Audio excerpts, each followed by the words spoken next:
What's going on, everyone? Good morning. Welcome to the Season Gaming Bitcast, episode 322. It is another fine Sunday, and it's even made more fine by the fact that Travis is not here this week. So Hoeg and I have big smiles on our face because we've replaced him with someone far superior. Our good friend Mekel Kasanova is back, and I'm happy to actually be here this time when he guests so that we can chat because we talk offline. Mekel, I know it's very early for you this morning, my friend, but how you doing? I'm doing fantastic. I got to get up and get my workout in. I'm up every morning 4:30 at the gym at 5, and There you go. Same. Can't complain. There you go. Ready to go. And I will point out that we're starting for our live show. Our audio listeners, apologies, but our live show, we're starting on time. So you know who makes us late every week. You know what's going on there. The Hatless Lawman, Hatless Hoeg, as we like to call him, is here this morning. Good morning, my friend. How we doing? I'm doing well. I'm excited about talking games with someone other than Travis. And that'll be my last knock on him for at least the next 10 minutes. I was going to say, it won't be my last one. No promises there. So, yeah. Excellent. I actually forgot. Mekel, was I the one in charge of that stream when you guested last time? Were you here for me messing around with buttons? Yeah. Oh, yes, you were. In fact, one of our favorite shorts of all time where you hit the wrong button as Travis was making jokes about going off the rails. Yeah, one of the best endings, I think, in Bitcast history, to be honest with you, Hoeg. Well, accidents make the best broadcast. It's gonna be a good show. We got some good topics this week. You know, the year's starting to ramp up, and we've got another delay on Assassin's Creed Shadows, which we're going to touch on as part of a larger topic relating to Ubisoft's strategic update, as they called it, and what they're doing for their company, which Hoeg also talked about in more detail this week. So we'll be tackling that. We're also going to go through and update everyone on just where Ubisoft is in terms of their portfolio. So kind of went through and found out, made sure I had all the details updated on all the games that are currently in development. Whether or not that'll continue is TBD, of course. We'll talk through those. We're going to talk through a few more of the Switch 2 things that have come out, including a pretty, we don't like to talk about rumors often here, but this is a pretty solid one in the sense of, potentially Halo and Forza and some of the Xbox titles eventually heading over to the new Switch, the Super Switch. We'll get Mekel in on our bet, by the way, for the Super Switch price. And then we've got an announced Xbox Developer Direct we're going to touch on as well. Some exciting things there. So we will get into it. Before we do that, of course, we got to catch up on our usual. We got a few Super Chats. We got Tide's picks. So let's do that. Looks like I'm reading them this week, huh? All right. Googleman kicking us off. I cannot do the accent like Travis does, so I won't even attempt it. Googleman here with his 10 euros. Did you know you can disable voice chat in Marvel Rivals and that it makes close to zero difference because they'll still yell at you behaviorally? I told you this game didn't work for me, and part of that is that it was a horrible experience from minute one. So I have no doubt that it doesn't make a difference at all whether or not you hear their voice or whether they're just angry at you with their gameplay. Yeah, this doesn't surprise me. I wasn't a fan, so I'm not playing it. Obviously, a lot of people are playing it. They are. Very popular game right now. More power to them. If you find something you enjoy, stick with it. I'm not here to tell you that it's lame or that you shouldn't be playing it if you like it. It's just not for me. Very clearly not. Yeah. 100%. Mekel, you into this at all? No. When I saw the genre, I'm like, oh, okay, no. And then what it's supposed to be similar to, and I'm like, no, I'm good. Not your type of game. It's not, because I don't really play a lot of multiplayer games outside of like Call of Duty or Halo or Street Fighter or something like that. Tekken maybe, Virtua Fighter or Revo when that comes out. But like, sure, that's it for me, because it's like trying to like deal with angry 15-year-olds in a game like that. It's just not appealing to me. Fair enough. Last time I tried it was Concord, so I don't know what to tell you. Oh, I got constantly reamed by people. Hey, no. Anyway, about that game, because people were like, oh, you're paid to play it. I'm like, it was fun. I got it for free, but I don't know. Hoeg and I were proponents of that game, and I don't often say that about Hoeg's opinion matching up with mine. We often disagree on things, but that's fine. Well, as it turns out, I also got it for free, but that was after the fact. Oh man, Googleman, thank you. And yeah, Marvel Rivals I think broke 30 million players, right? Like total players that have played the game this week. It's huge. So they just started season 1 or whatever they're naming their seasons. It's obviously a gigantic success for them. Huge concurrent users on Steam. More power to you. It's just not for me. Popped in, didn't like it. I will not pop in again. Fair enough. Googleman, thank you as always, my friend, for kicking us off. We got Vintage Willow's back. Good morning, Willow. And thank you for your generosity as always on the SG side of the house. Really appreciate you. Hope you're doing well. Happy New Year to you. Thank you, Vintage. Always. Mr. Don Lionheart. Good day, Cass. $5 super chat. Excuse me. Good day, Cass. Finally playing Like a Dragon, Gaiden, the man who erased his name. I forgot the whole title. It's way too long. Good so far. 28 hours in on chapter 3. Shorter game, though. Had a dream Mafia the Old Country was bad. No, take it back, Don. Mafia the Old Country is going to be fantastic. It's one of the pillars of my year. I too think it's going to be fantastic, and Don is a huge Mafia fan, so he's pumped for it. So he's having nightmares. I am not going to acknowledge any badness for Mafia the Old Country based on Don Lionheart's dreams. Badness. Don, thank you. Appreciate you, and shout out to Mitch Robco. We're going with Mitch Robco, new season gaming member. Thank you very much, Mitch. Appreciate you.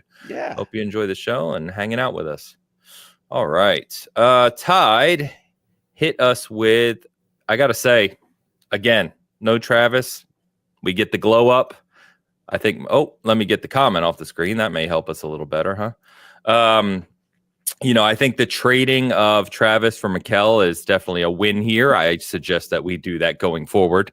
Mekel, you literally look like you're about to star in Assassin's Creed Mirage. Like you might as well just be the main character in Mirage. I think you've got it nailed. I would submit your application today. So, although with Ubisoft, I don't know where that's going to lead to, but we'll see. Hoeg, as always, AI loves you. I have my now traditional AI smoldering eyes. Yeah, you like that's straight out of like a cologne ad from the 18th century or something. I don't know what, it's that's pretty good. You even have the scar and still make the scar look good. You know what I mean? That's what I say about my own head scar. I mean, that's not bad for me. Usually I look a little strange or bulbous or like Murr from Impractical Jokers, which again, I kind of do a little bit there, but it's not bad. I kind of want to see this in game form, honestly. I think, Ains, you're giving out quests. I'm ready to go. Yes. Yeah, I'm down. I like the little town there. You know what I mean? Yeah, what are we? Are we in like medieval England assassins? Is that what we are? Kind of looks like it. Yeah, something like that. Somewhere in Western Europe. Yep. But Tide, as always, legend. Thank you so much. Appreciate you. And we got suddenly another super chat from Mr. Don Lionheart, which we will rotate over to if I can click the right buttons and don't Hoeg it here. Bear with me. All right, Don, another $5 super chat. Whoa. Huge fan. I just played 1 and 3. They've been good, but not great. Whoa. Don's coming in with super chats attacking Mafia out of the blue. I guess I misspoke. I mean, Mafia 1 is definitely an older design. I don't think the remake actually brings it up to modern kind of pedigree. So if Don didn't play it in its initial release, I can understand that. 3 has its own issues. It's one of the best stories in games. I will stand by that. But certainly the gameplay in the middle is a lot of filler work. So I can allow all of this and still say that Mafia is one of my favorite series. All right. Maybe I apparently misspoke. I thought he was really into it. I'm sorry, Don. Relax. Although apparently I need to just say you said things you didn't, and you'll keep super chatting. So that may work. We may continue doing that. Oh, no. It's a dark path, Ains. He knows that's not going to happen. I'm going to write a piece for SG on it sometime soon. Excellent. Yes, I know we mentioned that. So cool. Very good, Don. Thank you very much. It is good that you talked about that. I thought Don was just making his own way now, and he's just telling you what pieces. Charting his own path. No doubt. All right. And just before we jump in, I want to go give a quick shout out again to our good friend Shoosh, who's usually in the chat hanging out with us, who has done the updated graphics. They quickly sent me an updated one for Mekel joining today. They're making some further updates. We've had some discussions that watching this on a big TV, it's a little bright, so we're going to tone it down a little bit, and we'll get that worked out. And they are doing all that for us. So big shout out to Shoosh. Thank you as always. Yeah, I didn't even notice. Mekel got his own name card. That's awesome. Yeah, I didn't even request it. Shoosh literally just sent it to me overnight. So, all right. So let's get into kind of what we've been playing. I honestly, guys, I don't have a ton to talk about here. I actually found myself going back and playing Resident Evil 4 Remake again. It's really incredible update from Capcom on the PS5 Pro. It's stunning, which is great to play. I never actually, I'm ashamed to say, never finished it. I think I'm on chapter 12 now. I stopped playing it on chapter 10. So I've been enjoying that. It's a really fun game. It's, over the top goofy Resident Evil, but with its kind of action focus, and I'm having a great time with it. So other than that, the only game I want to quickly mention is Tape to Tape, which I actually talked to Hoeg and Travis about this week, but was recommended to me by Eric, Game Positive, in that it is a roguelite where you kind of create your own hockey team. And obviously, as a big hockey fan and player, that's kind of interested me. So I've only played it a very short amount. It's really goofy. It's quite funny art style, kind of, lighthearted gameplay. But you basically create your team. You can build up your characters. You go through exercises, and I'm just getting into that. So I'll talk a little more about that in the future. But it's on Steam. It's in early access. And I think they're trying to get to 1.0 later this year. It's $20. And if you're interested in hockey or, supporting early access games, you can check that out. But I'm going to pass it, Mekel, to you as our guest here. What you've been playing, what you've been getting into, any game that's kind of currently got all your focus? I have been going back in back catalog, so I'm currly replaying through Metal Gear Solid Twin Snakes. Twin Snakes, I haven't seen that in a while. Yeah, I got my copy signed by David Hayter, a good friend of mine, nice. And by Jennifer Hale.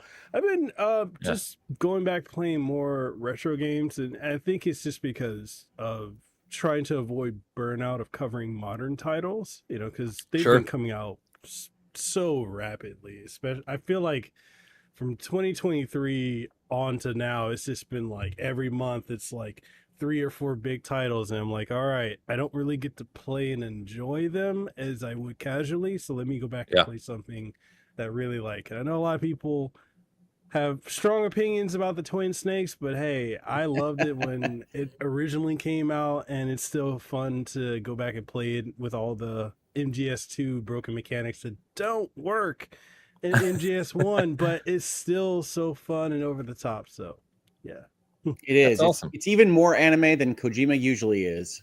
It's an interesting interpretation of that story. Yeah, fair enough. Any what are you looking forward to in we kind of have a couple weeks, if that, of downtime in January here before February just goes completely off the rails, to your point, of big game releases. Any what's the kind of biggest game you're looking for at the beginning of the year here? Looking forward to, I mean. Excuse me. I think for me, it's probably going to be Xenoblade Chronicles X, because I feel like I was the one person that was playing that back when it came out, before like Xenoblade 2 came out, and everyone's like, I'm a fan of this series. I'm like, no, you're not, because if you haven't been here since Xenogears, you're not a fan of Tetsuya Takahashi's work and Sword Saga. But Xenoblade Chronicles X, because I've been waiting for a decade for what that ending meant, and now they're gonna fully expand on it. It's interesting because I was talking to Caitlin Glass, who voices Alma, one of the main characters in that game, and I had mentioned to her, I think a couple years ago, I was like, hey, the ending of Xenoblade 3 and its DLC, I think we're going back to X. And she's like, what? Let me call the studio. No one said anything to me. And then, hey, they called her in, and she texted me. She's like, hey, you know your stuff, huh, Miguel? I'm like, hey, I do. That's awesome. A really cool trailer they released this week. There are some glow ups, even on a game that already looked awesome. Yeah. I was going to say, I don't know anything about it, to your point, Mekel, but my timeline was filled with people kind of going nuts about it. X is interesting because it's not in that main Chronicles series, so you can kind of just play it even if you're not up to speed on everything. Yeah. But obviously there's a lot of stuff in any given series that you can get out of it if you know other aspects of the Xenoblade franchise. And I don't know if Xenogears actually comes into those games. I haven't thought about it, but I'm sure there's a lore video somewhere that explains the connections of the various Xeno series.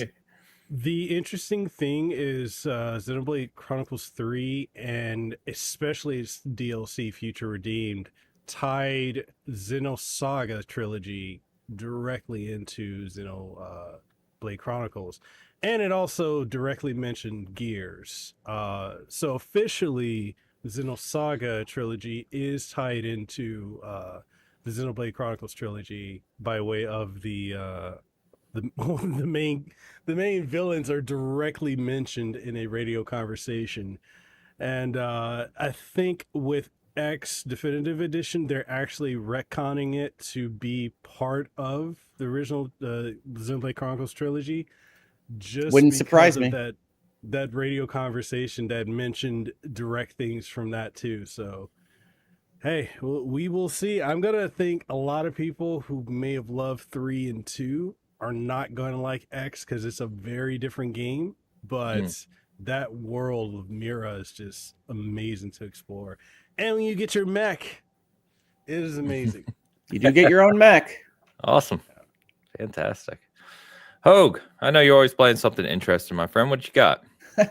Well, now I have a little bit of a higher burden. I can't promise any of this is interesting, but I do find it interesting that all of us said this was the week to kind of go back and pick up games that we hadn't fully completed or things that we were interested in that we didn't get to under the deluge. And so the big game that I got this week is Ys 3, Oath in Felghana, the remake that Falcom put out. Ys is one of my favorite series of all time. I go back to the TurboGrafx 16 and TurboGrafx CD to play books 1 and 2. And this is a remake of a remake because Oath in Felghana is actually a remake of the original Ys 3, which was called, I think, Wanderers in Ys or Through Ys. I never know what the prepositions are. But this was a game that was released originally, I think, on the PlayStation Portable. Might have been the Vita. A Sony console that I had in my hands. And then this is a rebuild of that. And so Ys 3 has been through the ringer. It's a great game. I love it. But one of the things that it did this week for me when I played this game, there you go. Yeah, Ys. Was bring me back into the love of kind of earlier JRPG format. So I wound up going through like the various eShop sales and picking up a bunch of JRPGs. So I have a bunch of indie games that I've been playing this week, none of which are probably going to be recognized by most people listening or watching this, but they're littler indie games. RFL I was enjoying earlier this week.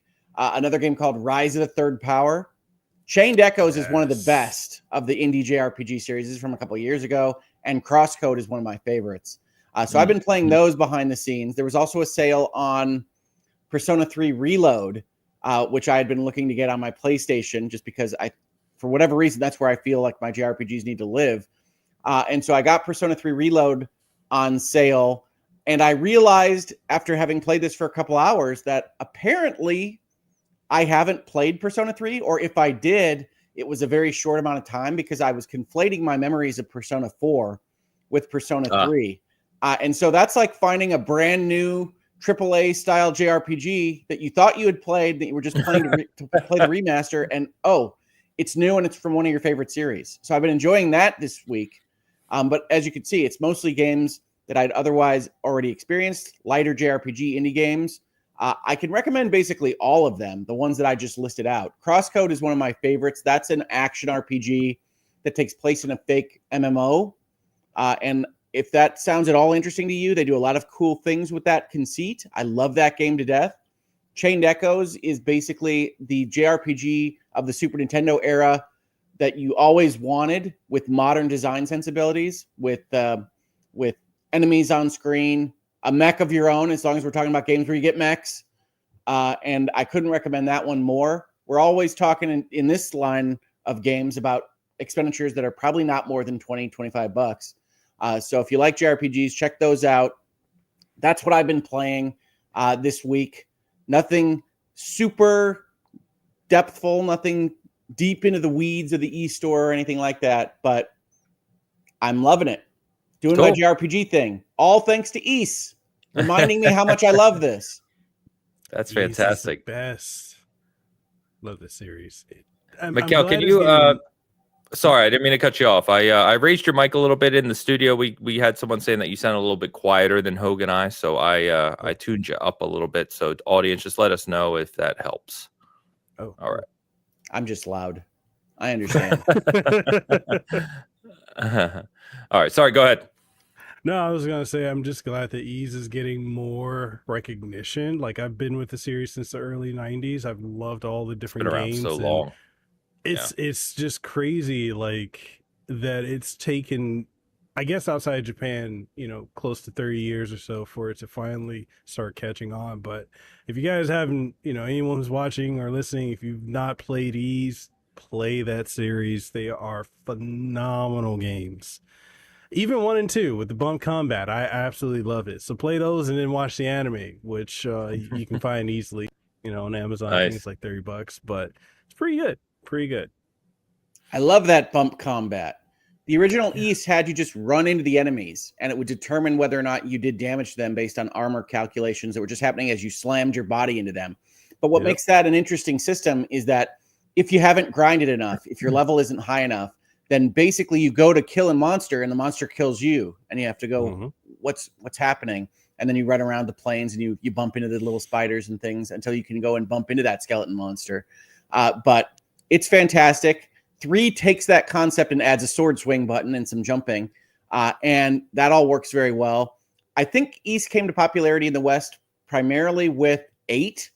So one of the best things about this series, and I said this on Twitter earlier, but one of the best things about this series is that it dramatically changes itself. Like you think about Final Fantasy changing itself, East changes itself in almost every iteration, or at least in arcs across iterations, and yet still kind of holds on to its core in a way that I don't think Final Fantasy does, right? One of the best parts about Final Fantasy is that variety, but it doesn't have that same sense of core that East does. You're always at Al Kristen. You're always on an adventure across places that are vaguely like real life Europe. You're always getting rockin' music for boss fights. And it just adds this vibe to give Ains' term some coverage here that goes across decades of gameplay and completely different kinds of games. But by the time you get to 7, 8, 9, 10, which is where we're at right now, you've got games that I think could stand with all of the personas in Final Fantasies of the world. But really with that kind of Falcom sensibility of we're not going to over-render, we're not going to overdo these things so that we can put these out on a more frequent basis. And now if you watched any of their announcements in the last couple of months, they're doing some cool stuff with crossovers between East and their Trails series, which is also very popular. And I just love this. It's going to be a great year again for JRPG fans, just like last year was. Oh, I have a controversial question for you. Okay. Sea of Stars or Chained Echoes?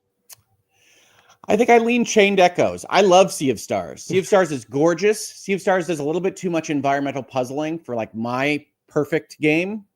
Chained Echoes doesn't do quite as much of that. And so I prefer that kind of game. But Sea of Stars is excellent. If you like these kinds of games, you can't go wrong with Sea of Stars. It just has a lot of its dungeons and levels go into switch puzzles and environmental like navigation in a way that I don't love as much as some. Nice. Yeah. Silkenet says there's a speed run of East 8 during Games Done Quick this week. That hopefully drove some more interest towards that. Animal on Hoeg channel also asked, sorry, how do you spell this series name? I'm trying to look it up and I'm not familiar. So yeah, I told him it's YS. Yeah, it's not what you expect. So but yes, it's been around a very long time. I still remember for whatever reason, because I loved the Phantasy Stars of the age and I was into those very early RPGs on the Sega Master System. I still remember seeing East for the first time at Toys R Us of all things. Like that, for whatever reason, that's like burned into my brain. It's been around a very, very long time. Yeah.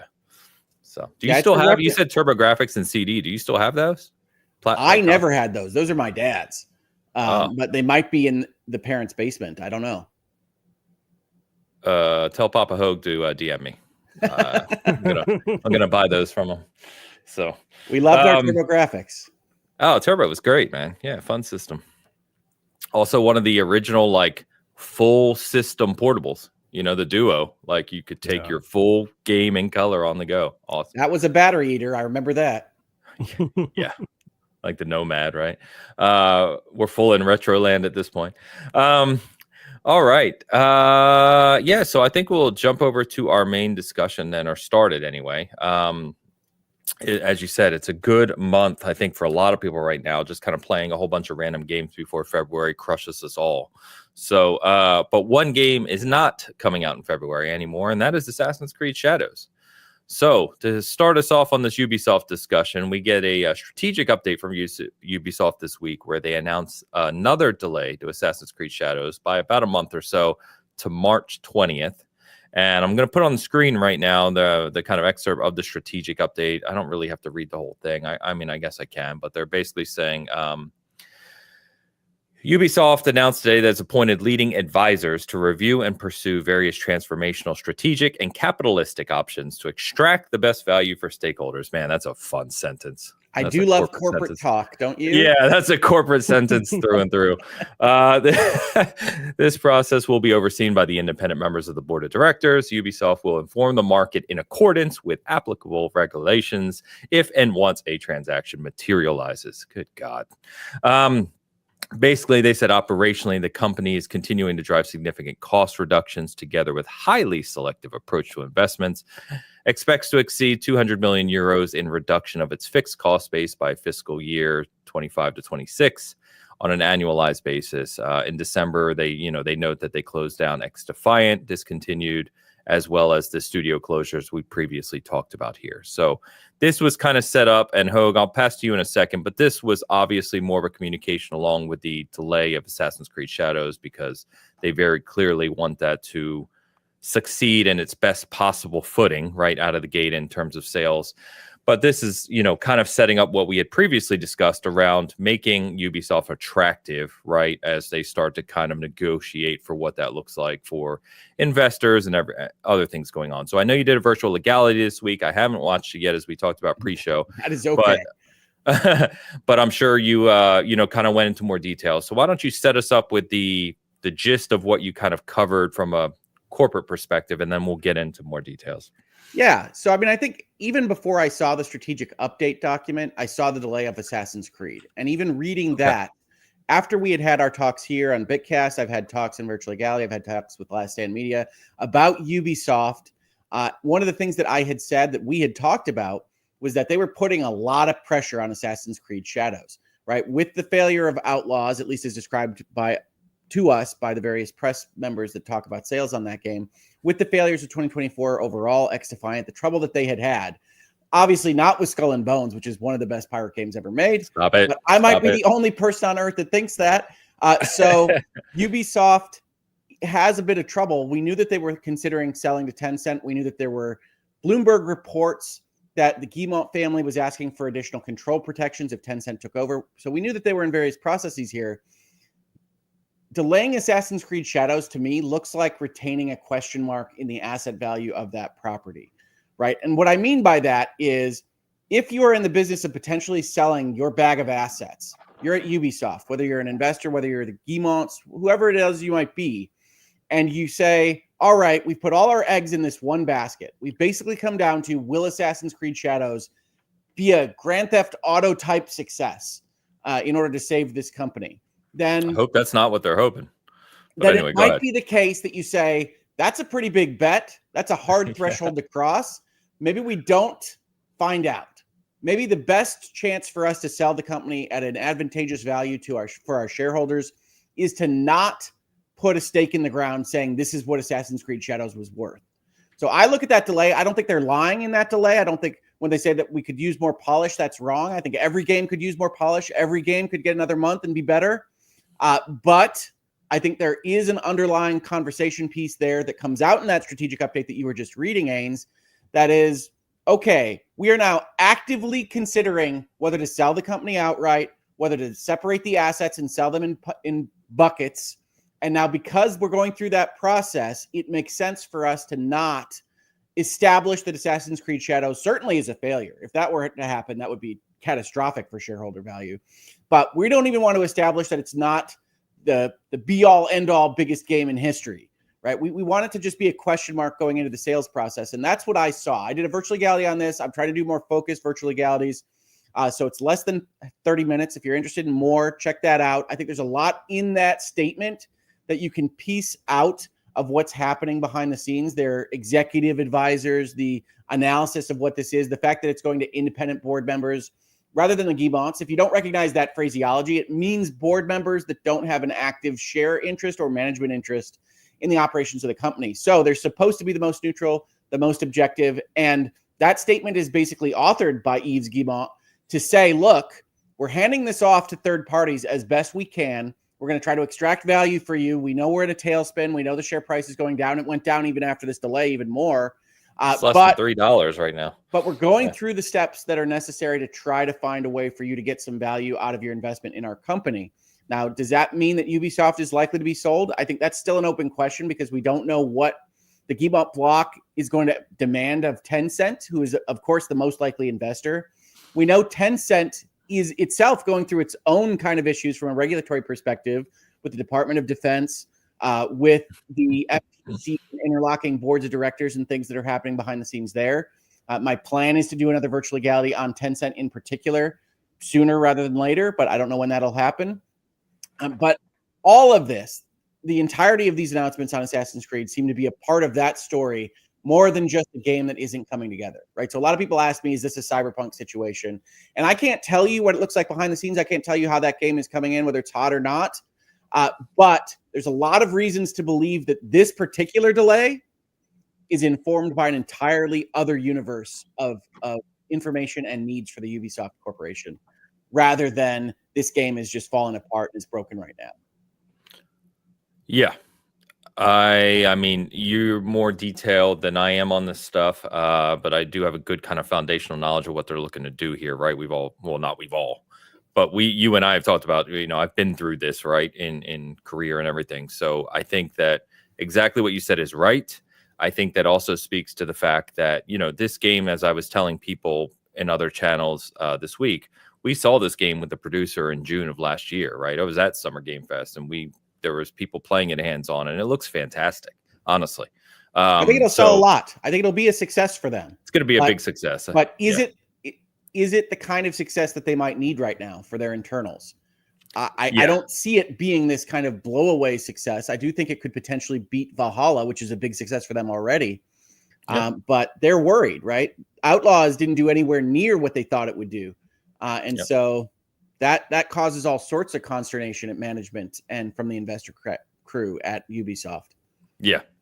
And we're going to get into, like I said, all the games they currently have in development, but very clearly they're IP staking here, right? And kind of thinking about what exactly as it said, really. It was pretty transparent in the fact of extracting value for, the company. So, Mekel, I don't know, you and I haven't talked about this. So any open thoughts on Shadows, the delay, Ubisoft in general, what you're hoping for, anything you'd like to add? I guess I could say, I'm not that surprised that they pushed the game back. And honestly, I'm very excited to play the game. I haven't gotten to try it out or anything like that. But from everything I've seen, it looks great. People have been asking for, an Assassin's Creed set in Japan for the longest, and they finally did it. Granted, after Ghost of Tsushima, but still, nonetheless, they're doing it. So I've been excited for it, even though I've gotten a lot of hate for being excited for the game, which is weird in this. It is weird. It's a weird time. It is. I'm just you can't just like something or not like something and move on. I don't know. I've gotten some DMs. I made Outlaws my game of the year last year. I've gotten some. How dare you? How dare you? I think Outlaws was my favorite game last year. It was fun. And it's you're not allowed to say that anymore. If you enjoy something, it's not the popular consensus. But Ubisoft is I've had a feeling for a while that they are going through some like major changes because they're not as popular as they used to be, and their games aren't selling to the caliber that they were, say, like 2009 or onwards, or even the 2010s. And it's just one of those things where it's interesting when you look at the internet discourse, anything regarding Ubisoft or EA, there's this immediate vitriol and hate, and I'm just like, do you guys have stocks in these companies, or are you playing video games? Just play the games. Everyone's an armchair analyst now on especially on X. Yeah. Yeah, I still think it's going to be great. And honestly, I mean, March is probably going to shape up to be another month. I mean, as we said, almost every month has some big releases now, but February really was ridiculous. So even outside of the things Hoeg talked about with what Ubisoft is both trying to do and hoping for with Shadows, from a pure sales success, it feels like getting out of that a couple week stretch is probably a good move in and of itself. Regardless, Luke, shout out to Luke at Xbox Smash Fest, says, legit question. I just started learning buying stock. Is this a good time to buy Ubisoft? I say bet the house on it, Luke. Bet everything. As the lawyer for Bitcast, not engaged in that capacity, by the way, I have to say that Ains and anybody else that speaks on this show is not giving financial advice, and that you should do your own research on understanding what stocks to buy or not. Sorry, I was typing a comment. Yes, thank you for covering me there, Hoeg. Don't bet your house on anything, especially not with Ubisoft on it. But don't take stock advice from your favorite video game podcast. That's usually not their area of expertise. Yeah, that's true. So yeah, I it's just going to be interesting. I think the year for Ubisoft is, there's going to be a lot that unfolds for Ubisoft this year, in one way or another, right? Good, bad, or indifferent. So we'll see how Shadows performs. We're now, still 2 months out from that launch, but we'll see how that performs. Now, what I also want to talk about with Ubisoft is what we know they currently have in development. They had that studio kind of closure and shuffling. What was it? Just before the holiday, and X Defiant shutting down. We know Division Heartland was canceled, right? But I'm going to quickly run through this, and here's what they have, as of this moment anyway, announced. Now, whether or not all of these things continue with what's going on with Ubisoft, time will tell. So we know Shadows on March 20th. They're also supposed to launch this year, Assassin's Creed Nexus, which is that new hub that you're supposed to go into for all things Assassin's Creed. Because if you remember, I don't know how long ago it was now, 12, 18 months, something like that. They talked about kind of their similar, where they were kind of narrowing down their IP focus, right, to try and kind of focus on their bigger franchises like Assassin's Creed. So that's supposed to come at some point this year. They also have Assassin's Creed Jade, codename Jade, which is their mobile Assassin's Creed game based in China. That's supposed to come out this year. And they have witches, right? There's a witch Assassin's Creed somewhere. They have Assassin's Creed codename Hex, which is, quote, a different type of AC game, with, fans and whatnot looking at the emblem and the logo, basically saying that it looks like it has to do with witches, has no release target. So that's just Assassin's Creed alone. Then announced at Ubisoft Forward back in Summer Game Fest, we got Anno 117. Anno! Ramona. I love Anno so much. Don't kill Anno, Ubisoft. I mean, they just announced at their last showcase, so you would hope that survives, but we shall see. What's funny about that is from the perspective of a city builder, a strategy gamer, you say Assassin's Creed Shadows is Ubisoft finally fulfilling the promise of putting an Assassin's Creed in feudal Japan. To a lot of people that play Anno, they've been asking for something in the Roman Empire. Like, this is also that grant of a wish for that series. So I'm really excited about Anno 117, but I hope it gets to come out. Yeah. Yep. Then, one of their other big franchises, of course, is Division. That's probably the one I like the most from Ubisoft. So they have Division Resurgence, which is their mobile Division game. I didn't even realize, I just read this morning, that's actually already released in Southeast Asia under a different publisher name, which is kind of crazy. But that's supposed to release formally this year as well, under Ubisoft, obviously, and other regions. And then they have Division 3, which they announced is in the works, whatever the hell that means. That could be pre-production, honestly, probably still is at this point. Well, Massive was doing Avatar and Star Wars, so they couldn't have been working too many people on Division 3 at the same time. Yeah, it's probably just planning. And then Heartland was canceled, as we know. Then you have the long running Prince of Persia: Sands of Time remake that has been the remake has been remade multiple times. The last we got on that at Summer Game Fest was 2026, with that, kind of a lot of that development kind of, restarting, if you will. I would not bet the house on that one. No, Luke, don't put all your money on that stock. Then we have Beyond Good and Evil 2, which that's not a real game. Nope. I'm not acknowledging that game exists. It's not real. Which I couldn't believe. I mean, I guess I could believe, but that was officially announced at E3, which already sounds dated, but 2017. So that game was announced 7.5 years ago. Yeah, y'all remember E3? Beyond Good and Evil 2 does. No release target on that. And then they have Project U, which is as they describe it, a session-based co-op shooter, which I only learned this morning, and I don't know, maybe I just wasn't up to speed on this one. They've already had a closed beta for this, but there are no further details nor release date for this as of this moment. And then finally, as they announced last year, or I think it was last year, right? They're supposedly making a Splinter Cell remake, which according to them actually entered development in 2021. So it doesn't have a target release date, but it's 2025. So, I mean, you think if they're actually working on that truly, unlike Beyond Good and Evil 2, that's got a couple years of development under it at this point too. So for the record, if you're hankering for some Splinter Cell action, you really should play Star Wars Outlaws. That is a Splinter Cell game in Star Wars land. Okay.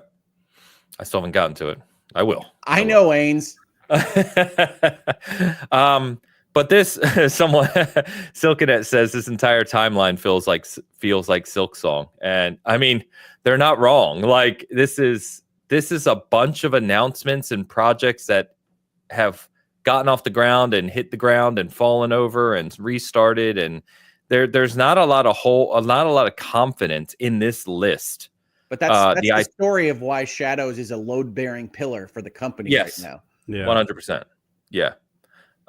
So as I went through this, I was, I feel bad because I know people at Ubisoft. I generally like Ubisoft games. And do they not even have a placeholder Far Cry announcement? Like get excited about Far Cry on the Moon? They don't have anything even for that franchise at all? Someone can correct me, but not that I've seen. No. Which, good point. I hadn't even thought about it, to be honest with you. But I just like Ubisoft is one of those companies, as Mekel said, like we all know in the gaming community, there's a weird connotation that happens with Ubisoft in various portions of the community. But I generally enjoy their games. We've talked a lot about them as a company and mismanagement and the staff and all that before, which I'm not going to get into. But I just hope for the best. I think Shadows is going to be a fantastic game. I hope we do get to see things like the Division 3 come to fruition. And to Hoeg's point, Anno. And I hope they can figure out some path forward here that retains some of the things we love about Ubisoft into the future. But when you just look at their financials, you look at their management, we haven't even touched on, obviously, all the stuff that came out over the past few years of internal issues, right? And things that have happened in the company. And then you look at this kind of IP, I won't even say release schedule. It's not. Like what they're working on, it's just messy. It feels really, really disorganized and mismanaged. And if the investors agree with you, yeah, that's what I mean. Like if I'm, I'm not obviously, but if I'm one of these companies looking to invest in Ubisoft, this has more question marks than a Riddler suit. Yeah, and if you remember, they had a bunch of problems in 2023. They delayed everything to 2024. That was going to be the year they made good, and then it didn't happen that way, right? And so they're in a series of kind of bad bets where they put the company on the line. It's that guy at the craps table that just keeps rolling the dice, and the investors say, you know what? Why don't you turn the dice over? Because this isn't working out for you. You got a cold hand right now. And that's what's happening. But my God, if you take Anno Build the Roman Empire away from me at the last minute for an asset sale, that's going to be an angry episode of the Bitcast. Nice. Don't promise us fun things. I don't know. I mean, I'm looking at this list, and if they're talking about, I don't know how big Anno is, Hoeg, not to you, but like in terms of sales and kind of community, right? So functional for a strategy game, like functional. Yes, it is a popular strategy series that can carve out a space in the especially PC game landscape. But is it setting the world on fire? I don't think so. No. Okay. Well, we will see. I'll ask you guys this, just, throw a dart, but, and Hoeg, I'll start with you only because you've just talked about this. Where do you think when we revisit Ubisoft at the end of 2025, what would be your guess as to what happens here? And obviously we're not predicting anything, more of a fun type of just, what do you think we'll see out of Ubisoft? My guess right now is that the Guillemot block, it's not just Yves. He's got a family trust that owns a bunch of these shares, both together with Tencent and separately. My guess is that they demand more control than Tencent or anyone else is willing to give them. And with the bloat, like we didn't even talk about how many employees Ubisoft has for the games that they release or don't release at that company, it becomes a business transaction that looks potentially more attractive to just go and separate the assets out than to take the whole operational entity on, especially if you've got founders that are asking for more control than you think it's worth. So I think best guess is that we look at something like a fire sale, like the old THQ transaction. I think Guillemot's going to run this right into an asset sale, is my guess. But Shadows could come out and blow the doors off and save the company. I mean, that would be a big story. That would be probably the most unlikely but biggest story in video gaming for this year if that were to happen that way. But I think the most likely is Shadows comes out, is a success, not enough to give the support for management that you would need to keep that control. You'd have Tencent with money. You'd have activist investors wanting someone else to come in, and an intransigent founder group that is demanding more power in this situation. And I think it's likely that the assets are worth more than the entity on its own, which I think would be bad for anybody that likes the game series that they release as they stand. I think if you love Assassin's Creed, and I love Assassin's Creed, I love the virtual tourism, I love the detail they put into these worlds, I love that series. If you like what Ubisoft has done with it, I think that series will survive. It's too valuable to not survive under brand name, but it won't be the same under new management. It'll be different. There will be different emphases. There will be different things that are made in that game series. And that goes across the board for everything that you talked about. So I think it would be a moment where if you like Ubigame, and I think they get justified criticism for combining their kind of game design elements across their series, but I do like Ubigame, then that'll be a moment of sadness, because that kind of game design philosophy will essentially evaporate instantaneously, along with thousands and thousands of jobs. Yeah. Before I go to you, Mekel, I just want to let Hoeg know that it's 10:50 on a Sunday morning. Words like intransigent are just that's a bit much, Hoeg. All right, calm it down. I apologize. Mekel, what do you think, man? As we're looking at Ubisoft and we revisit this conversation later this year, what are you hoping for? What are you thinking? What you got? I really hope that Assassin's Creed Shadow does well, and that we don't get a fire sale for Ubisoft, because even though like I said earlier about the whole internet discourse towards anything Ubisoft or EA, people don't realize that losing titans in gaming like that, or if they get broken up like that, that's really not good for gaming as a whole. Yes, they get valid criticisms, just yes, we can criticize them for a lot of decisions that they make, but you know, gaming the landscape of gaming right now is so shaky and uncertain that the more closures we have, and people shouldn't be rooting for that. That's a lot of people out of jobs. And we've seen how bad the game industry has been the last couple of years when it comes to that aspect of people losing their jobs and companies and studios closing. So I hope it can turn around. I'm not very confident looking at this list, but fingers crossed that Assassin's Creed Shadow can turn it around, because I really want a Splinter Cell remake, and they better have Michael Ironside come back and do it. It'll be his AI voice. He's too no! Old. Have you heard him talking now? I don't think he would make sense as Sam Fisher right this second. Yeah. Man. Yeah, don't even put that out there in the universe, Hoeg, of AI Ironside. Oh. That's what the SAG strike was about. So it would be difficult for Ubisoft to make that happen. Yeah, very fair. True. I mean, yeah, I'm pretty much with you guys. Like I said, I know people there. I've gotten to meet people at Ubisoft.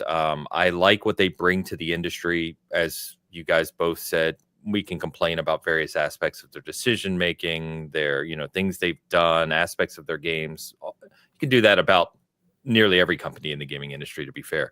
But they do bring something unique to the industry. Their IPs bring something new. Their personality brings something to the gaming industry, and it would be a shame to see that just completely blown up. So I hope no matter what happens, and something will happen, right?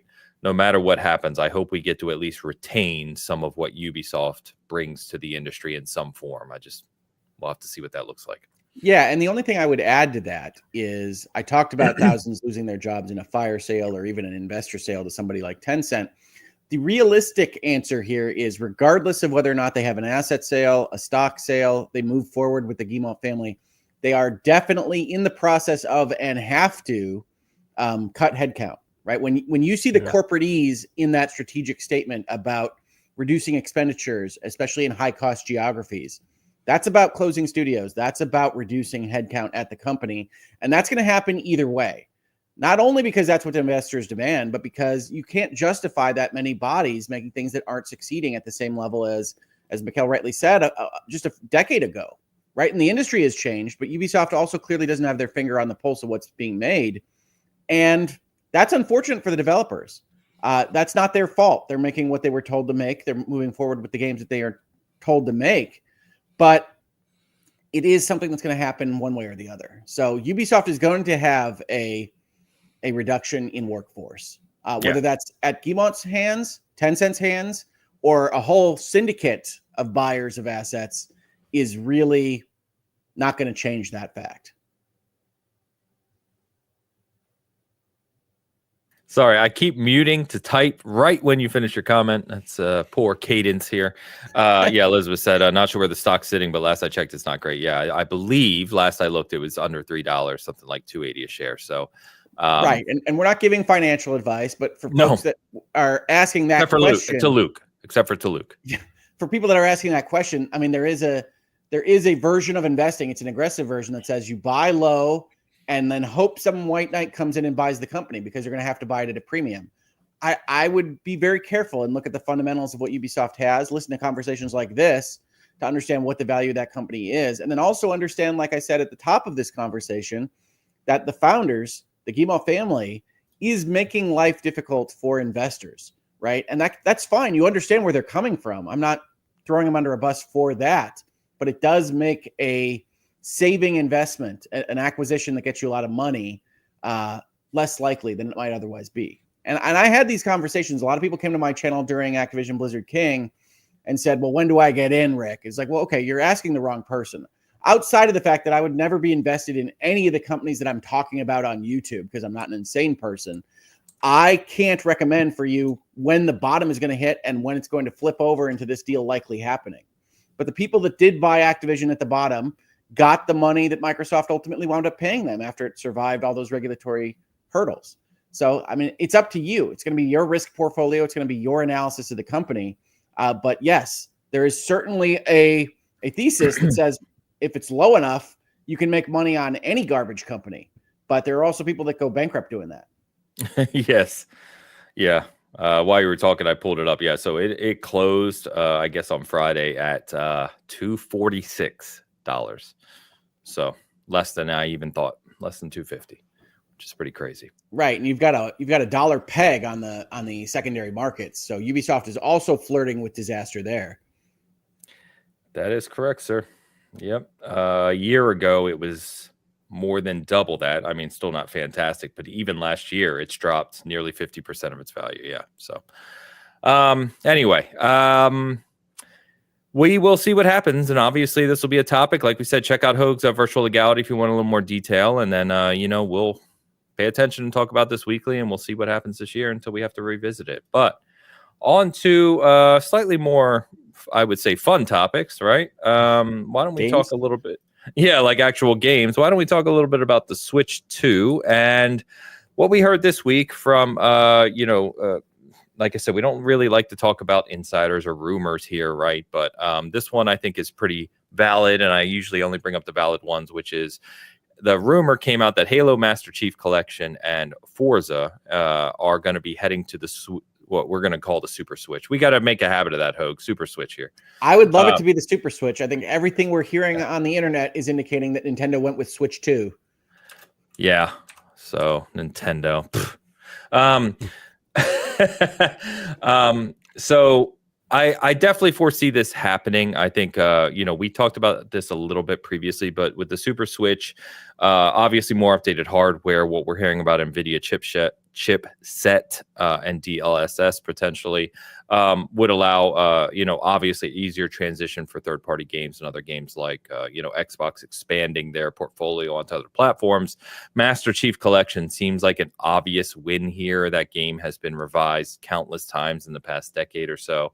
And it's in a really good place, and it's also a really great way to get new fans into the Halo universe, right? The package it's one of the best packages, I think, in all of gaming. Yes, I'm biased, but I mean, you get so many games in there, so I think this would be a really great way. I've said from the start that I think that with Halo, in particular for Xbox, MCC, and if the rumors are true of the first project of the new Halo Studios being a remake of CE in Unreal 5, like a new version of the original Halo, I think that'll be multi-platform as well. That would not surprise me. So we will see. But either way, there's more and more. We kind of joked behind the scenes. I know a lot of people have seen so many leaks of the Super Switch this week. I mean, basically, we've seen it. There's literal everything about you want to see, from the Joy-Cons to the screen to the form factor to the what do you call it? The thing that sits in the dock. I was gonna say, I don't know, Ains. Yeah. What do you call it? The thing. I got nothing. The thing. But all that's out there. The rumor, of course, is we're going to get a reveal this week, or an announcement this week. Excuse me. So we will see. But one thing what I do you guys find think? fascinating about all that is that there was no way Nintendo was going to be able to keep manufacturers' mouths shut after CES. For folks that don't know, that's the consumer show that talks about things like fancy electronics coming this year and beyond. And so people ask me, why were the leaks all happening right now? And I said, well, if you're entering into an NDA for manufacturing a deal with Nintendo, one of the things you probably have as a hard line is I'm not going to hold any of my NDAs for you or anybody else past CES. So we saw everything come out all at once. And that makes sense, but I don't know what Nintendo was thinking there. I can't believe that it was always their plan to only have this conversation after that point in time. I don't know. I will say, I talked about this a little bit on Cast Call with Joe and Luke, is that from what I've seen of other people who kind of look at this stuff and look at the data, like Matt Piscatella, like Rebecca Valentine, they were posting this week around, even though to us, right, who are kind of looking at all these things on a daily basis, like the broad community that will buy the Nintendo products, right, in the mass market, don't know any of this is going on. Also combined with the fact that regardless of how many Super Switches they're able to produce this year, they're going to sell them all.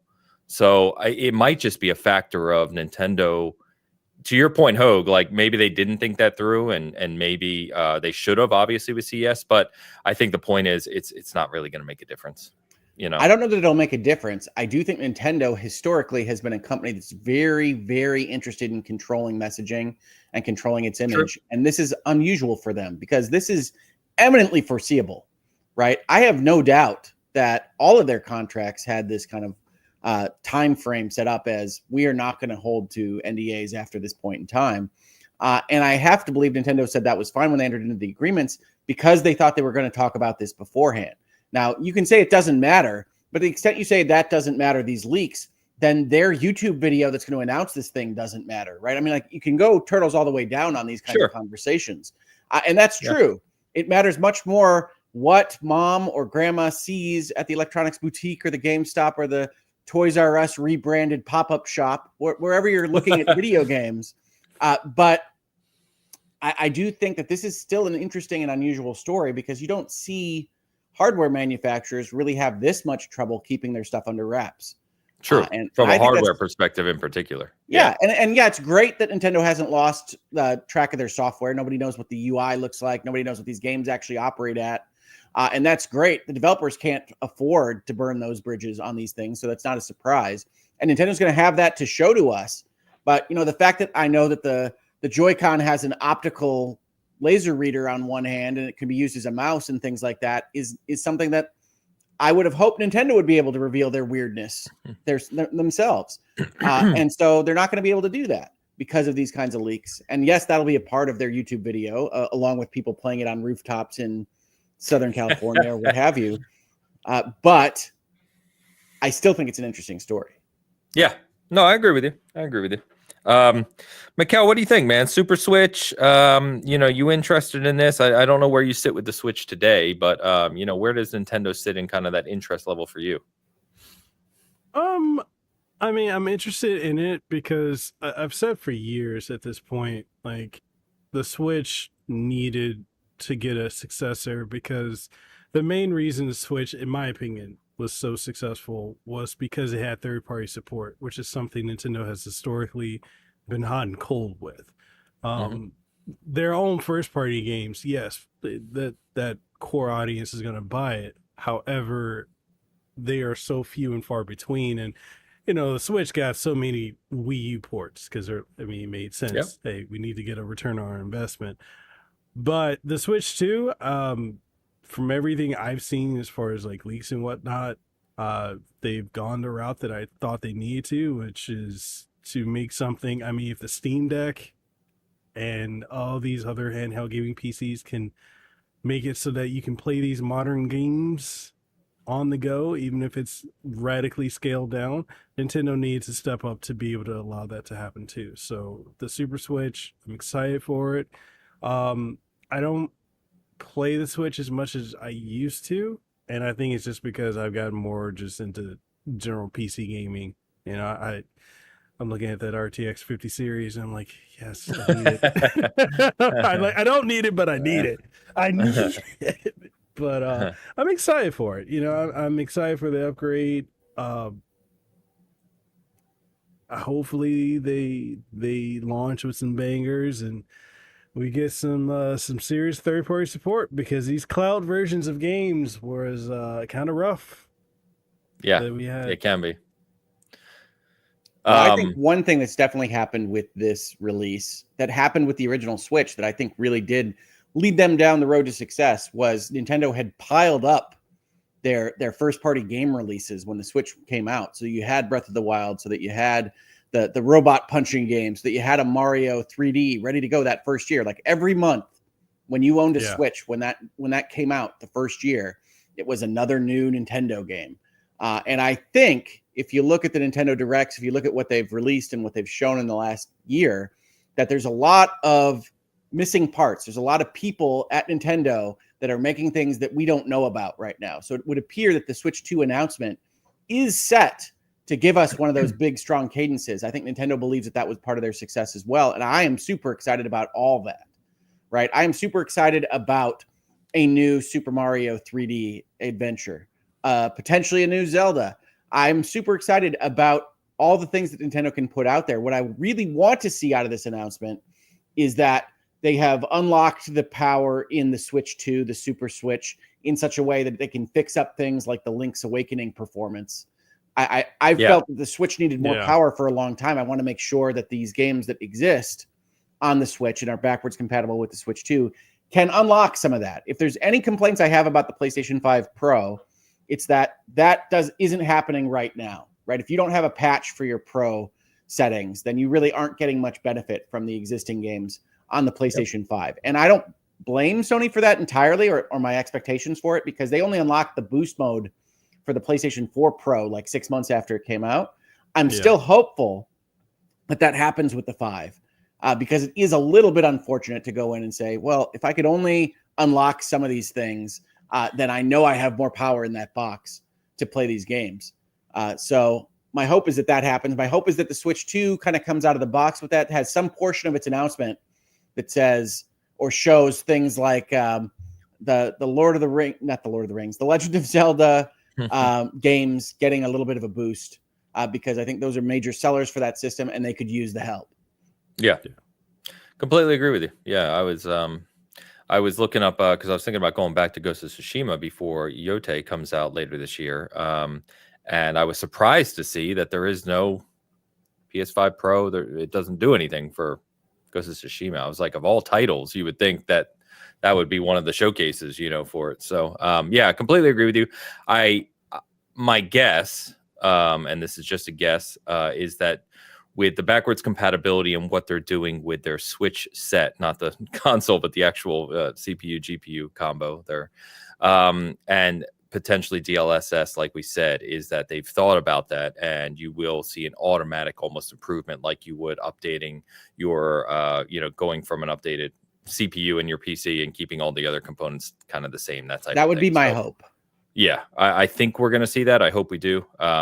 But we shall see. I also agree with you that, and I believe we talked about this like early last year, it's been a while in that Nintendo Direct. And I think we were talking about exactly what you said, which is they're very clearly doing things behind the scene to get ready for the new Switch.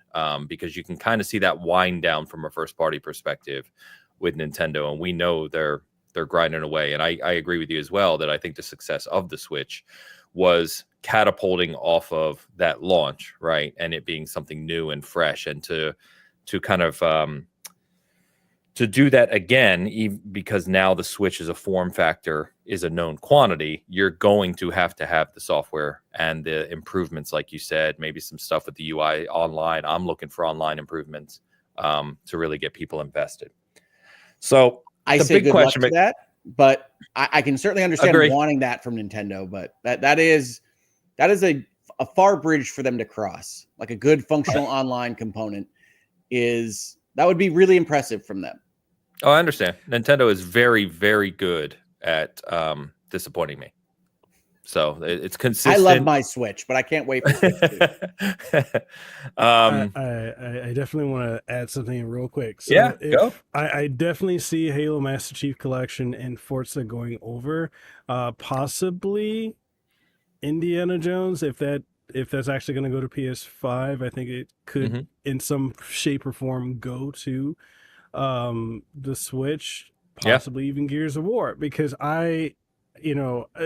the method that Microsoft is going with Xbox, and a lot of people still seem to be confused about it, and I always use the example. I'm like, you remember Microsoft Office, how that used to be exclusive to PC, and then when they put it on Mac, it was kind of lesser, and then they're like, hey, let's just put it everywhere and get everyone's money, which is exactly what they're doing with Xbox. And that means more people are playing Xbox games, and I could see that happening. I think it would be an absolute success, because there's no, outside Mario Kart, there's no killer app for a racing title on Switch, and there's nothing like Halo Master Chief Collection in any way, shape, or form on Switch. So if they go there, they're gonna sell. I mean, Doom did well when it went to the Switch. I could see Halo and Forza going there too, and being an absolute success.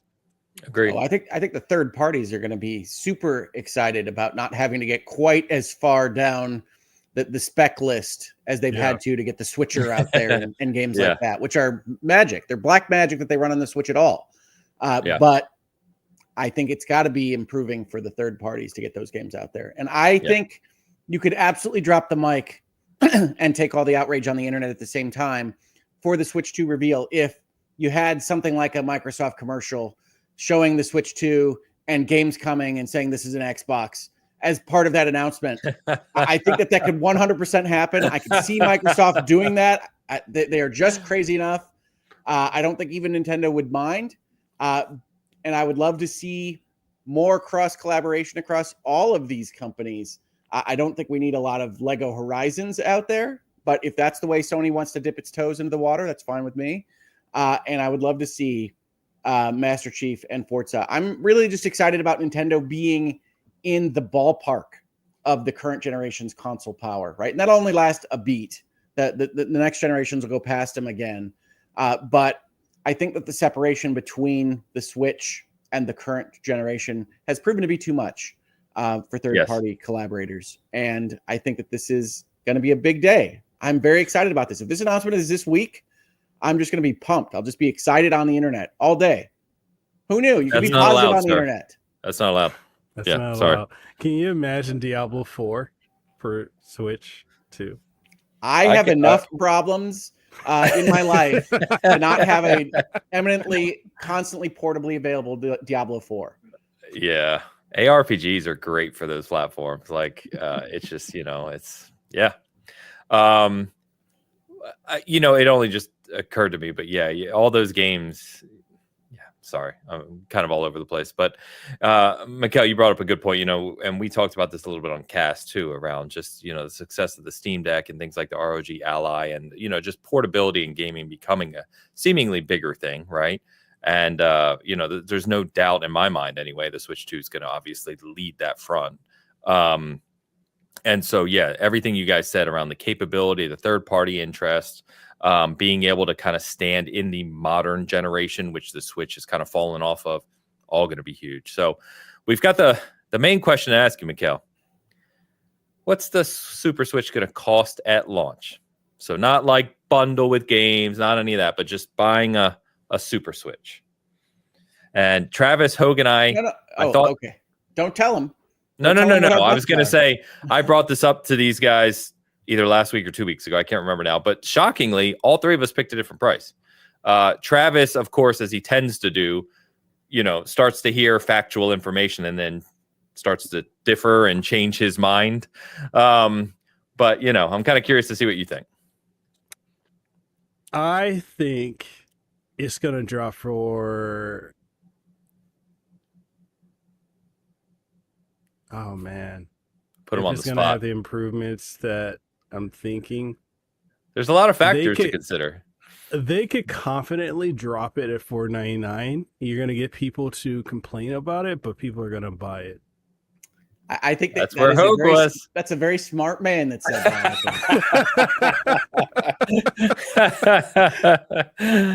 That's where Hoeg was, exactly. So Hoeg said $499. I said I just can't see Nintendo being $500 out of the gate. Though, I mean, I see it. I see how you get there, right? Switch 2 is Switch was a monumental success. They're going to have more demand than supply. I mean, there's all the factors that go. The hardware is more modern, etc. But it's also Nintendo. So I said $399. While we'll see, the current Switch, like the Lite and stuff, being wound down, OLED dropping price, that type of thing, to create that bigger gap. Travis originally said $299, and I'm like, Travis, the OLED Switch today is still $349. Like, so I don't remember where he actually ended up, Hoeg. Maybe he went to $349. I don't remember, but he was shifting around as he was. Travis is an interesting guy. Whatever he said on that particular episode, I am sure that he will justify as having been always correct when the price is announced. This is true. That's 100% true. All right. Let's see here. By the way, I want to call out Aaron. Just had a comment. This is a little while ago now. Sorry, I missed this, Aaron. But he said Ubisoft needs to survive long enough to make a new Rayman game. That's all. And I said I agree because they have a team looking at Rayman. Yeah. Come on.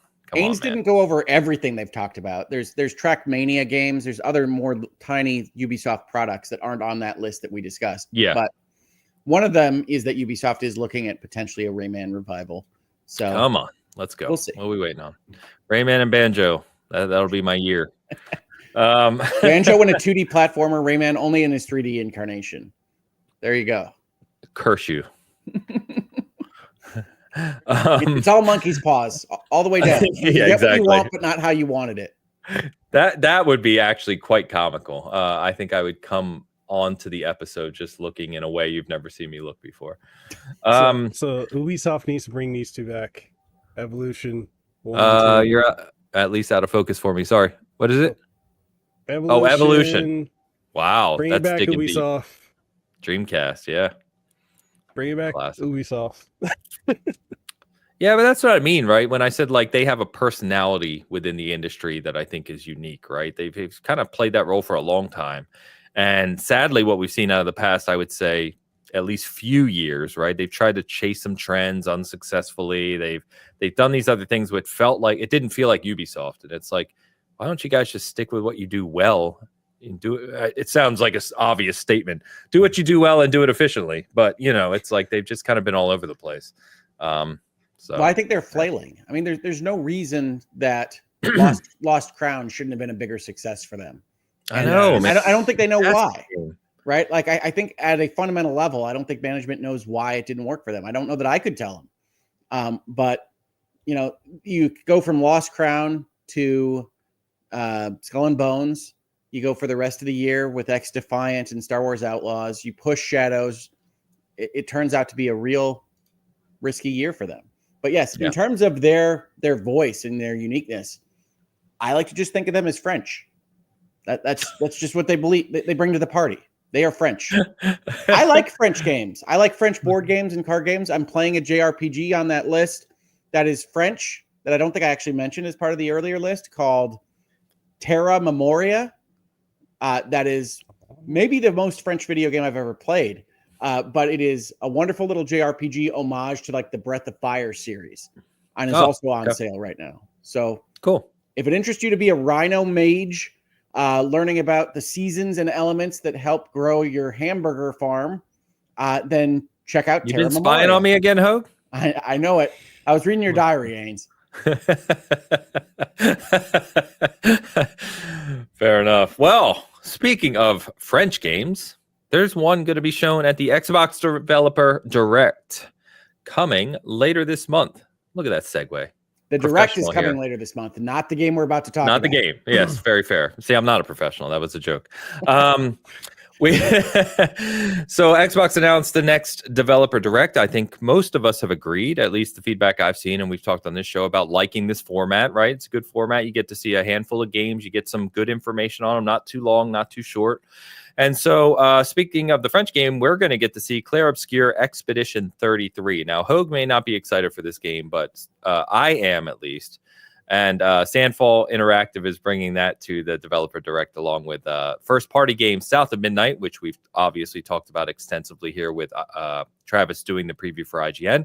And then one of my most anticipated games of the year as well, Doom: The Dark Ages, which according to Xbox Wires says we're going to get the full game reveal of The Dark Ages in this Developer Direct. So I think we got that awesome trailer last summer. That didn't count as a full game reveal?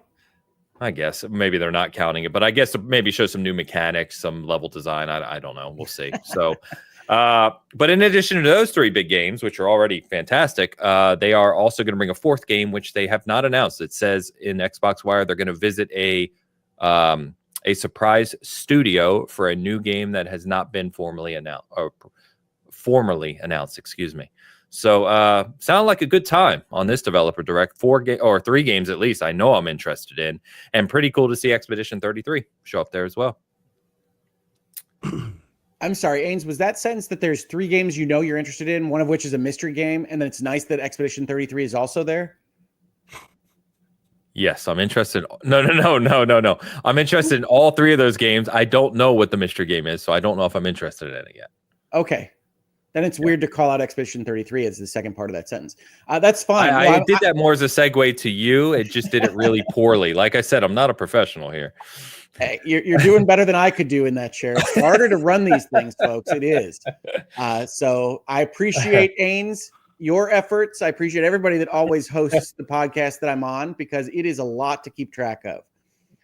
But I'm excited about this. I like this format. I like the devs get to talk about their games more than in other formats.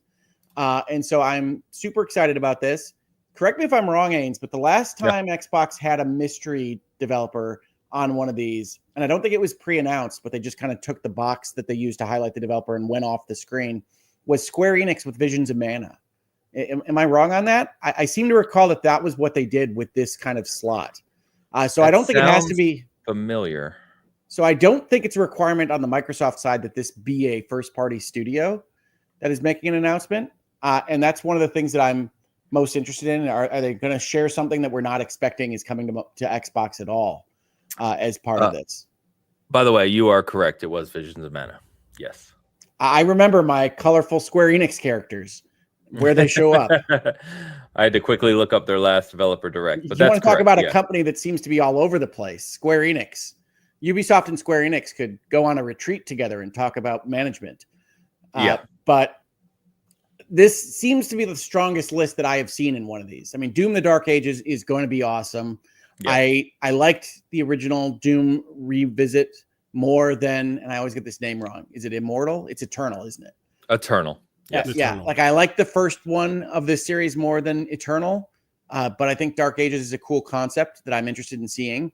South of Midnight, every clip I see still looks clunky. We know that Travis talked about it potentially being clunky on an action basis, but I could not be more excited about what they've said about storytelling, fables, lore, and the inclusion of music in that whole process. So I am very pumped about that game. Expedition 33 was on my short list for the game that I'm most excited about when I was filling out that survey for Season Gaming. So Expedition 33 is going to be awesome. Like I said, I'm all in for the new FRPG genre of French RPG. So let's get this going. And whatever the surprise studio is that they kind of pre-announced here, it must be something significant, or at least that's the impression that they've given. So hopefully they didn't overpromise on this point, but I think that this looks to be a very strong direct to me. Yeah, so just a couple things, Mekel, before I get your thoughts here. So Gamefire says some are thinking it's the Final Fantasy VII Remake Rebirth is a surprise. It is not. I know that because Xbox Wire from Joe Screbbles directly says it's a surprise location to see another studio's brand new game. So again, they're clarifying that this is a game that has not been shown before.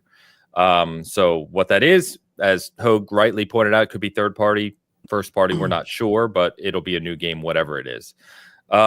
Just to give you a little more detail here. So it says full game reveal on Doom the Dark Ages. And for those who may forget, this is cinematic origin story of Doomslayer. So this is technically a prequel, right? This is going back. South of Midnight, there's going to be a deep dive on it, whatever that means in terms of deep dive as part of a show here. And then with Expedition 33, it says the team will share more about the game's creation and how they plan to deliver an incredible story in a gorgeous fantasy world. And fully relevant to this conversation today, the studio, Sandfall Interactive, are ex-Ubisoft developers. In fact, the guy who founded the studio thought of the idea for Expedition 33 while he was working on a game I'm going to forget, but one of the big Ubisoft games that's released in the past few years. So, there's multiple senior ex-Ubisoft developers at Sandfall Interactive working on this. So, Mekel, what do you think, man? Any of this? I don't know where you sit on these games or the interest level, but what do you think of Xbox Developer Direct format? And are these games high up on your anticipation list? I think I'm gonna dig the format that they're going for. Doom the Dark Ages is definitely very high on my my radar. South of Midnight, I'm interested, but it looked very janky. Claire Obscure, Expedition 33, I'm excited for. But I think all the Final Fantasy YouTubers have kind of killed a lot of my excitement for it, because it's like they're gonna make a 10-minute video about one little detail, because Final Fantasy. Don't let them ruin your hype. I got to tell you, just to jump on that particular train, I didn't gel very well with Rebirth, but I've only kind of soured more on Rebirth with all of the commentary and videos and shipping of this particular game.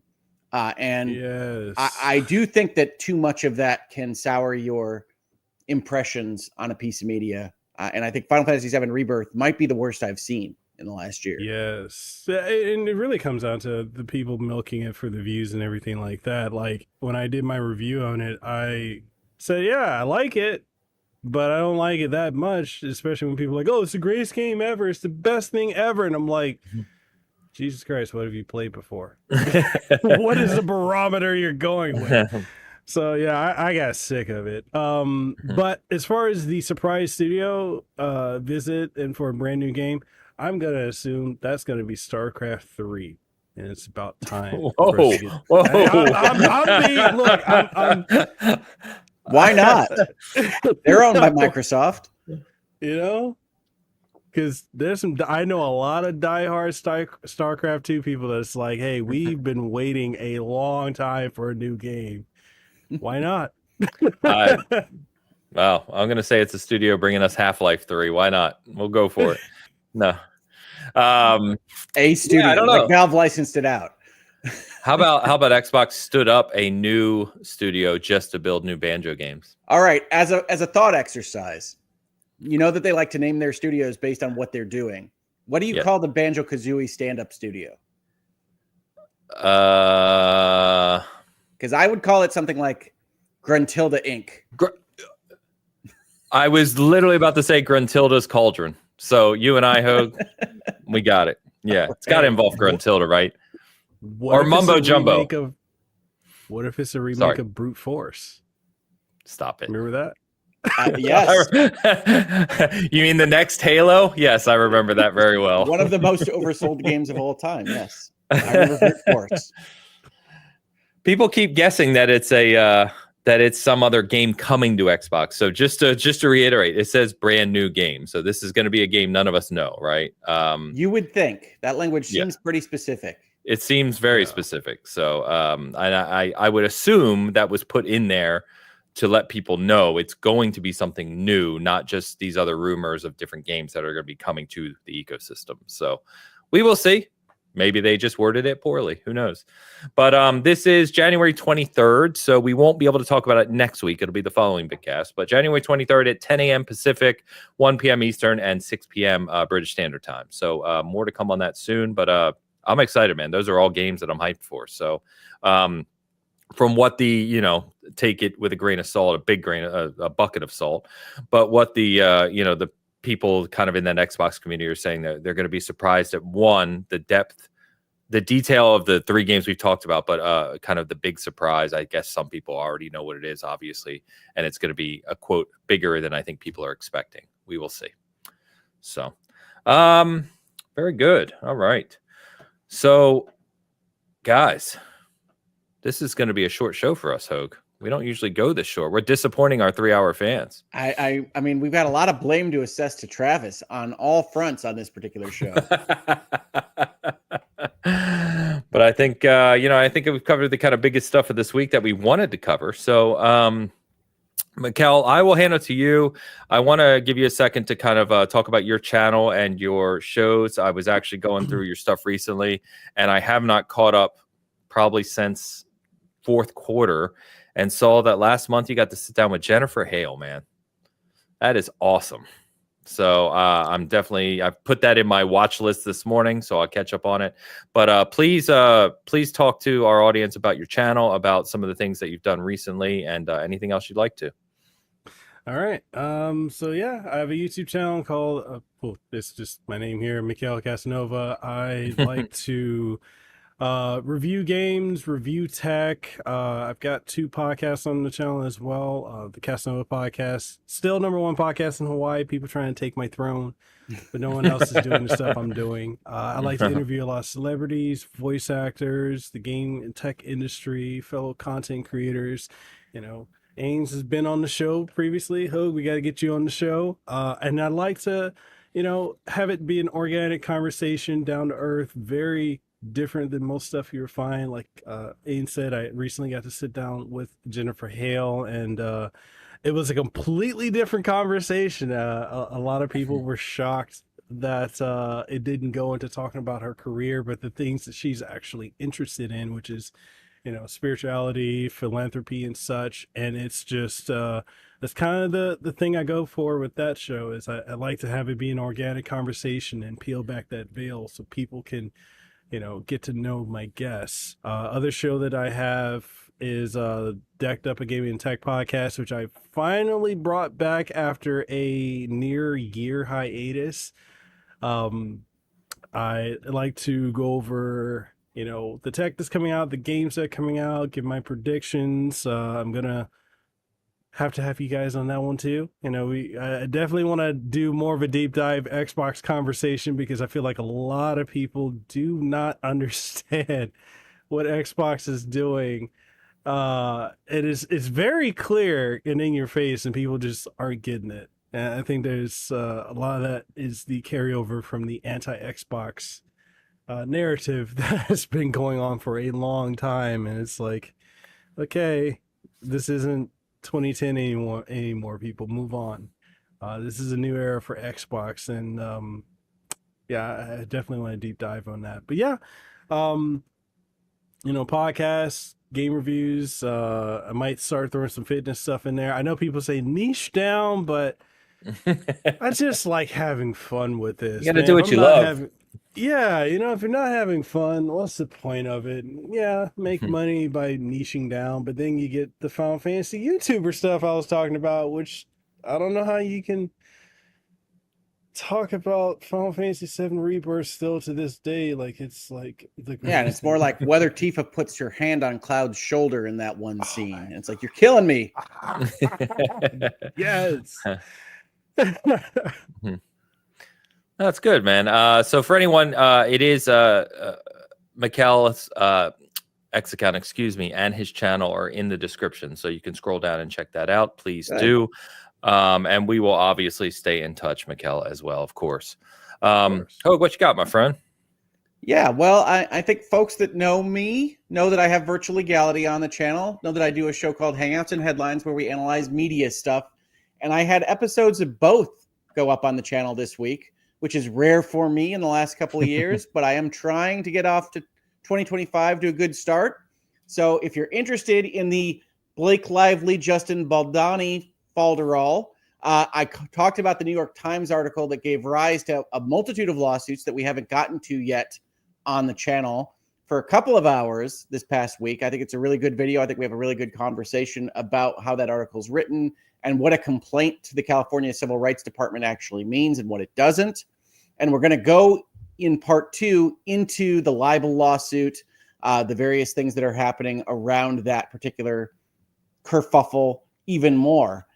So if you're interested in that, check that out. And speaking to the fact that I don't niche down very well either, I also have a 25-minute video in Virtual Legality talking about Ubisoft, talking about the Assassin's Creed delay, talking about their strategic changes, and both how I read those statements and what it means for Ubisoft, much of what I've said in this Bitcast episode, but also why when IGN and GameSpot go and talk about investors grilling Ubisoft for more information, why they can't talk about it, the context of public markets, the context of SEC regulation, and exactly what's happening behind the scenes there, where they say, look, we can't say anything until we're actually closer to the end point than right now. So I think that's a really good video. I'm really proud of doing that stuff for the channel. I'm also on a Last Stand Media video from the last week where I did a Dungeons and Dragons one-off campaign with a number of their contributors over there that you can check out.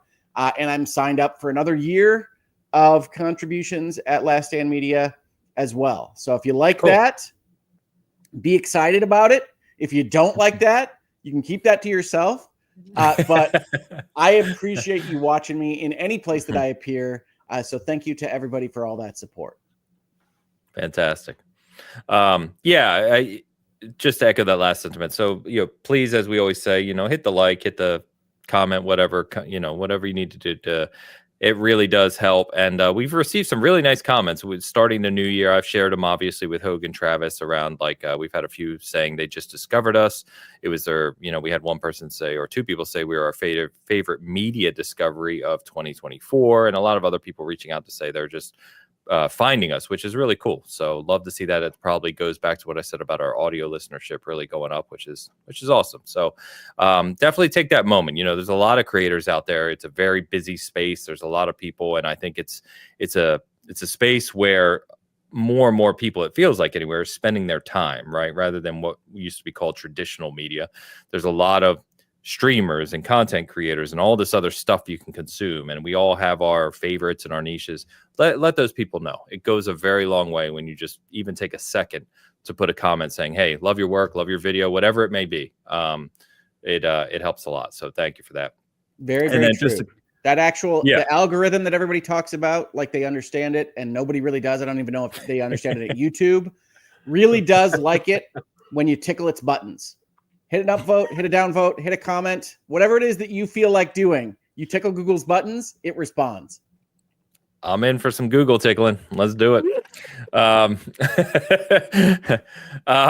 Just a shout out to Luke, Joe, and I did get back together for Cast Co-op this week. It was the first time in like 2.5 months. It's been a long time since we did a Cast Co-op. We talked mainly about what Mekel was talking about, which is Xbox's direction and kind of the mobile market where Xbox may go with like an operating system approach, right? And kind of being everywhere. So we tackled that. Well, I won't say we tackled it. We talked about it. And the show generally went completely off the rails. So if you want to watch a gaming podcast that is just all over the place, feel free to check that one out. But it was a good time getting up with the guys. And we'll try to get back to some consistency there as well. So otherwise, I hope you have a great week in gaming, getting caught up on those backlogs, playing anything you enjoy. Mekel, thank you as always, my friend. Always great catching up with you. And obviously, we will have you back in the future again sometime. We'll be in touch. Otherwise, everyone, enjoy your week, and we will catch you next Sunday. Till then.